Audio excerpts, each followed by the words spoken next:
You are listening to Single Smart Female. This is us letting it all hang out about your love life, examining Steph's dating experiences, and answering your hot topic dating questions. Just you, Steph, and me. No topic is off limits and no filters involved. This is Jen. And I'm Steph. If you have a question about your love life that you would like us to answer, you can submit your question at singlesmartfemale.com. Welcome, Single Smart Female, to show 22. This is Jen, your host, joined by my lovely co-host, Steph. Hello, ladies. And just for you, we're going to jump straight to our question of the day, which comes from a lovely lady in Colorado who is 48 years old. Yes, we will call her Confused in Colorado. Just as an FYI, we often ask our ladies who send in submissions to give us any background information if they would like to. And so Confused in Colorado has let us know that she's been in an on and off relationship with a guy for a year and a half and hadn't dated anyone else prior to this guy, as she came out of a relationship of 6 years, which didn't work out because he turned out to be a drinker. So moving on to the question, she writes, I've been in an on and off relationship for a year and a half. We seem to fight a lot. He seems to create the drama and is non-committal. He just came out of a divorce and is 55. We had a fight a week ago, so I changed his name on my phone to Jerk. Well, ironically, we caught up yesterday for a drink. I left my phone in the restaurant. He tried calling it to see if I had it in the car. It wasn't, so he went into the restaurant to get it and found it to say Jerk on missed calls. He came out angry at me and went home. I had told him I hadn't changed it since our last argument. We've broken up well over a dozen times in our time together. It seems we get together, then he pulls away. How do I get out of this cycle? I'm wondering if he's a narcissist, as he says harsh things when angry, like fuck off. And I don't speak to him this way. Worst that I say is jerk or you're being selfish. Please help, as most sites are for college kids, not someone my age. I'm not sure what to do anymore. Okay, so I'm going to go ahead and take the lead on this one today. And before we get started and jump deeper into this question, I have a disclosure for all of you ladies out there. Now, I am unable to tell with 100% certainty, but I do have some suspicions. But I want everyone to understand out there, if you find yourself in an abusive situation, and that includes a verbally abusive situation, and you find that this happens repeatedly in your life, you need to seek help from a licensed therapist, whether that be a codependency therapist, a relationship therapist, or any type of therapist, but somebody who's licensed, who can help you unravel these patterns that keep setting you up to be in these types of relationships. With that said, for this conversation, we're going to assume that this is not an abusive relationship, and instead just your kind of generic, I keep staying, hanging out with this guy that I really like, and sometimes we just get in these arguments. Okay, I'm going to tell you, and I'm going to be very honest with you, Miss Confused in Colorado, because you did mention in your submission that you think I'm fabulous, which I love you for. But at the same time, I have to be a little bit harsh with you because this is a very important situation. And I'm going to be upfront. I don't like your man. I don't like your man very much, and a lot of men I really, really do like. And so I'm actually going to encourage you to turn your attention away from being with this man because of what's going on. And I'm just going based on the information that you have given me. But if this is true, and the information that you have given me, he sounds like somebody who is just kind of an angry guy in general. Now, whether or not he's a narcissist, I don't give a shit. And I'm telling you I see all of these things across Facebook about, are you dating a narcissist? Is it this? Is it that? And, honestly, we're all narcissistic in some way. I don't give a shit if a guy's specifically narcissistic, because you classifying him and stereotyping him is not going to help your love life. It doesn't really matter.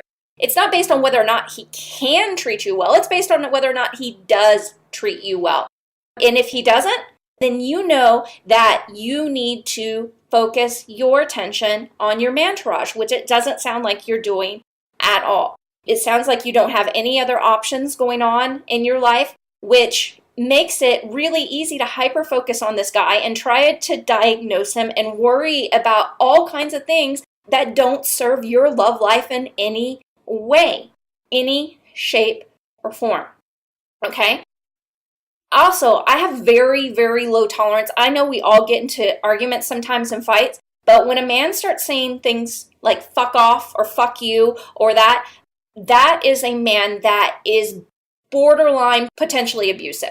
And when we are okay with that kind of a vocabulary of that kind, saying those or having those things said to us, and trust me, I know I've had it happen in relationships before. My husband and I, we do get in really heated arguments at times, but that's not the kind of language that we use with each other. Language like that I've had in the past, that has happened in previous relationships, for instance, with my ex-husband, it sets you up for potentially really bad situations, if not abusive situations. And it doesn't seem to get better over time. It actually escalates again and again. Now, this situation also reminds me of somebody that Steph once dated that I was not exactly, I'll be honest, I wasn't really excited about, because he would be very, very loving at times and then all of a sudden flip a switch. You know who I'm talking about, Steph? I do. Yes, and he would say these things, and it was obvious that he loved her, but that wasn't the point. Who gives a shit if a man loves you, but he can tell you to fuck off? He can treat you like shit. We women get so caught up in the way that man makes us feel during that time that we'll put up with all the other crap, and then all of a sudden, it's all the other crap that you have all the time, because that's the stuff that escalates. When you have a guy that one day he's really sweet, and the next time he's such an ass, that the negative part tends to escalate versus the really sweet part, because, friction increases as you spend more time with somebody. And if you're starting off with that friction, which obviously you are, because you've got a year and a half of it, there's not a lot of places to go with this relationship unless you terminate it completely. I agree. Actually, and a testament to that. That's a good word. Is when I was with that particular guy that Jenna is referring to, I ended things because it was too much for me. I was not very interested in that kind of up and down relationship, but he pursued me very, very strongly after I ended the relationship. He tried very hard to get me back, almost to the point where it was a little bit unnerving. It was a little scary. Yeah. And I have to say, when I first broke up with him, I didn't want to get back together with him, but I also wasn't super into closing the door completely on him. I thought, well, maybe, because he loved me so hard, but there were all these things that were red flags for me that I was not really interested in, and I didn't. But it's hard to let go sometimes, especially when you have both sides, right? But I did take the space that I needed, and then I started seeing other people who treated me, all those wonderful things that he was doing for me. I had that with someone else, minus all of the negative, minus all the darkness involved. And now there's nothing, no little piece of me that would ever consider getting back together with that guy. I am so turned off by him that I feel like, how did I ever feel inclined to date him in the first place? Exactly. So I do feel like once you open up your options and you find some high quality men to treat you appropriately, it'll make things a lot easier on you as far as your attraction for this particular man. I'm going to make it clear that these guys, everybody has different pieces of them. These type of guys, they do have their good pieces. But I can promise you, these are scraps of attention that you're trying to feast on, and it will not work for the long term. It will eat at your self-esteem more than it probably already has, and it's going to set you up to be a shell of the adored woman that you are meant to be. So not only do you need to turn your attention and create your mantourage, but this guy, I don't even think you should consider keeping in your mantourage whatsoever, because there is nothing more unnerving than trying to guess on a daily basis whether it's going to be an argument or a good day. Okay? Yes, all relationships have arguments, but when you're surpassing, it should never even be 50-50. It should be maybe at most, for a really good relationship, 90-10. 90% of the time it's pretty good. If you guys are going through a really rough patch, maybe 20-30%. And then, every once in a while it'll escalate. But if it is over 30% bad all the time, and especially when you get into the 80 and the 90%, that's where you need to just let that guy go. Because again, so unnerving. You will never be able to settle into feeling like the adored woman you are when you're constantly worried about what's going to happen with him. When a guy tells you to fuck off, and it's not like it's just, from what I gather from what you wrote us, that this is just a one-time word. It seems like an ongoing process. And if it's been going on for a year and a half already, just let him go. I don't give a shit if he just got out of a bad relationship, or, he's what age he is, or divorced. I don't give a shit about all the reasons that we women try to give men so to make it okay for their really shitty ass behavior. I just don't. Now, with that said, I want to move into a lighter piece of this conversation, because this was pretty dark today, talking about narcissism and talking about verbal abuse. This is just not my favorite thing to talk about whatsoever. I want to leave you with something a little bit better and something more fun as you develop your mantourage. A little piece of advice that's actually a fun piece of advice for Miss Confused in Colorado.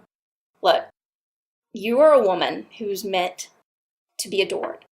All women are meant to be adored. It's whether or not you are going to set men up to do so. I want you to go to datingboundaries.com and get my free class on dating boundaries, and that's where I want you to start. And then the second piece, and this is just a fun tip that I want you to have for the next guy that you date. Instead of putting things like jerk in your phone when you get angry, take all that anger out if you do get frustrated with a guy, because even some of the great guys, like my husband, heck, I didn't hear from him for sometimes 5 weeks at a time. So you can imagine at times, even though I had a mantourage, sometimes I was a little bit frustrated. But I don't want you to use your phone. I don't like when women use texting as a means to argue. I don't like when women put crappy things about guys in their phone, even when you're frustrated. Get your notebook out. You write any negative thing you want. You put it there. You dump that shit there. But for your phone, I want you to put something nice. For instance, you can change the music tone for him to represent, and I've done, different songs for different ways that I've wanted my husband to feel about me at that moment, even when we were dating. And weirdly enough, they all came true. So it's a very fun yet magical tip. What a great idea. It's a super great idea because you're setting him up to win with you that way. Now, as for this other guy, please kick him to the curb. I want you to have everything you want. And you said in your submission you'd be willing to date more than one man.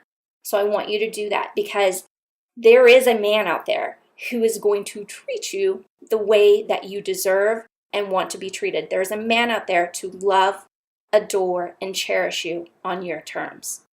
But you won't meet him if you keep hyper-focusing on the jerk. Today's episode is brought to you by Make Him Want You Again online class. If you would like to learn exactly what to do, say, or text to make yourself irresistible and unforgettable in his mind, meet us over at makehimwantyouagain.com. Confused in Colorado has inspired me, Steph, to do a segment on clearing your palate. Oftentimes when we are coming out of a negative relationship or situation, it can leave a bad taste in our mouth. It really hits our confidence hard, and there may be some maintenance required before you jump into your magical dating experiences with your mantourage. So, in order to buoy up your confidence and clear your palate from the negative taste in your mouth from the last relationship that you were in, I have a few suggestions on how to move forward in a confident and more excited way. Number one, your emotions are probably pretty high right now, and you're feeling a little bit down about the way things turned out and the way that this particular man had been treating you, but maybe you find it kind of difficult to really let it out or really get in touch with those emotions that you're kind of have floating around in there. If you need a cathartic experience, I suggest that you make time to cry and watch some sort of movie or show that kind of triggers that for you and then kind of gives you the outlet to really take it and run with it. When I feel like I need to cry, I watch Grey's Anatomy, because 9 times out of 10, an episode of Grey's Anatomy is going to make you cry.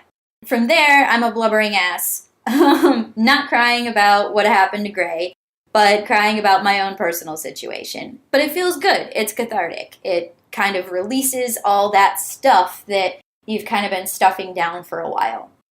Number 2, I suggest you take some time to pamper yourself. If you need a change, you can go get a haircut or have your hair colored, get a manicure, a pedicure, take a bath, whatever it is that you like to do that makes you feel good just for you. Get back into your hobbies. And if you don't have any hobbies, find a hobby. For me, I love to dance. And I very often will let that piece of my life go. Not always when I'm feeling low, but a lot of times it will be the first thing to go because it feels frivolous or just not something that I can really do. But every time I stop and think about it and get back into that thing, the dancing or decorating my apartment, anything that makes me feel good, feel creative, gets me some movement, it really, really boosts my confidence and it makes everything seem more fun. Spend some time with your girlfriends. You know that when you get into a relationship, oftentimes you kind of let all of your girlfriends go, and that's not a good idea, but it can happen. And your girls, they're going to help you boost your confidence. They're going to remind you how freaking fabulous you are. So make time for them and make time for yourself. Spend some time alone, again, doing things that you enjoy, but just get comfortable with being with yourself. And yeah, that is our segment, my segment on clearing your palate. I hope this helps in sparking your excitement for your new mantourage.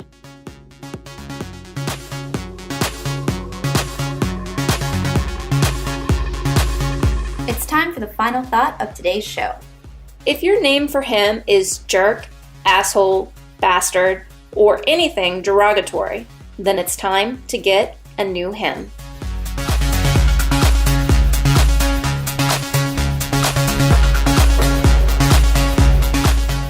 This is Jen. And this is Steph. Don't forget to subscribe to our show in iTunes. And if you'd like to submit a question to us, come see us at singlesmartfemale.com. And if you just want to come play around and learn more about mantourage dating, come see us at havehimyourway.com. Talk to you next time.